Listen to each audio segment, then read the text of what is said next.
GPeC Summit, ladies and gentlemen, welcome back. I have the pleasure to have next to me Hannah Thorpe. Hannah, welcome. Thank you so much. You have such a pretty name. Hannah, it's say something... that in the English accent. Yeah, it sounds like, super cool. How was the event so far? It's been so good. There's been such a wide mix of talks, actually. I feel like I've learned a lot. It's your first time in Romania? Yeah. Okay, and how do you find it? I mean, the hotel we're in is beautiful. It's been really lovely, and the people are so nice. Everyone wants to help all the time. Okay, let's get back to business, to say like this. For those who are now watching the video and didn't attend the event, can you please sum up the main takeaways of your presentation? Yeah, so I think really what I was saying is that we need to measure things that aren't just revenue. And that means looking at things like how people engage with your content. It means looking at things like tracking your brand presence, and then also looking at like how you can use your customer data to segment that and like customize what you're doing and personalize everyone's experience to really just generate more money in the long run. In recent years, branding has become, extremely important, I'd say, in e-commerce. How can an online shop build a strong brand using SEO, and not only, why not? So I think the first thing that people with online shops shy away from is things like setting up like a Google My Business profile, because they're like, well, we don't have a physical storefront. But doing all of that helps Google understand you as an entity. And if Google can understand you as an entity, you're more likely to get that brand recognition from people that search for the name. But also just don't be afraid to partner with people and to really like link your brand to like popular influencers and things like that to really boost it. Do you still believe in link building?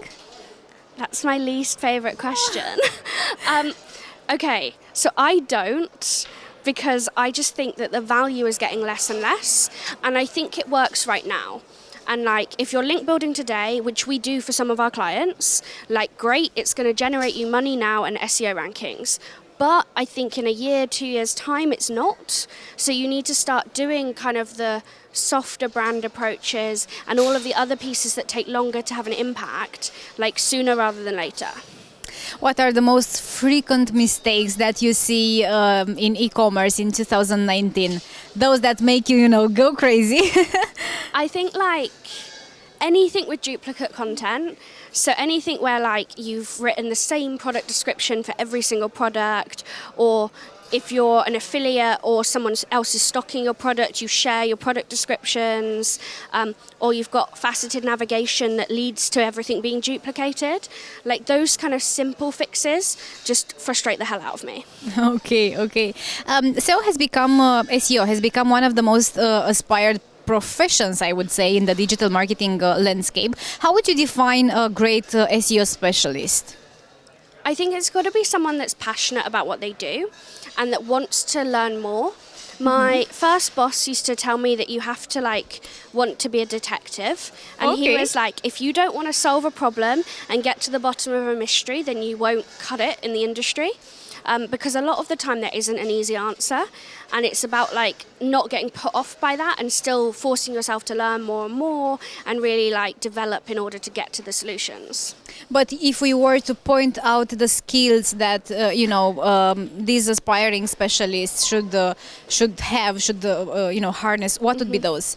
So for practical skills, understanding numbers, I know that people don't want to study maths all the time, but actually being able to understand the numbers so you can understand the analytics and what's significant is probably the first step.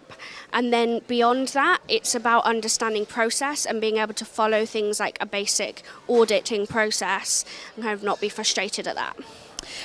We learned that 50% of online search will be voice search by 2020. At least this is what studies show, right? From your experience so far, what are the steps a business needs to take in order to, optimize for voice search, even if at the moment people do not use it that much, but we think that in a couple of years things will change.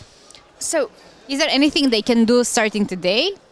So a lot of the voice search answers that we see, I think it's about 80% of the voice search answers we see are just read from position 0 in the SERP. So really, if you're optimizing for position 0, then you're going to end up doing quite well in voice search. So for me, that's things like having really high quality schema on your site, marking up your content, writing for position 0 with like things like how short you answer the question, how long your tables are, depending on what types of position 0 you're aiming for. Okay. How do you think digital assistants will impact SEO? I think digital assistants have made it so that people treat any search engine like their friend.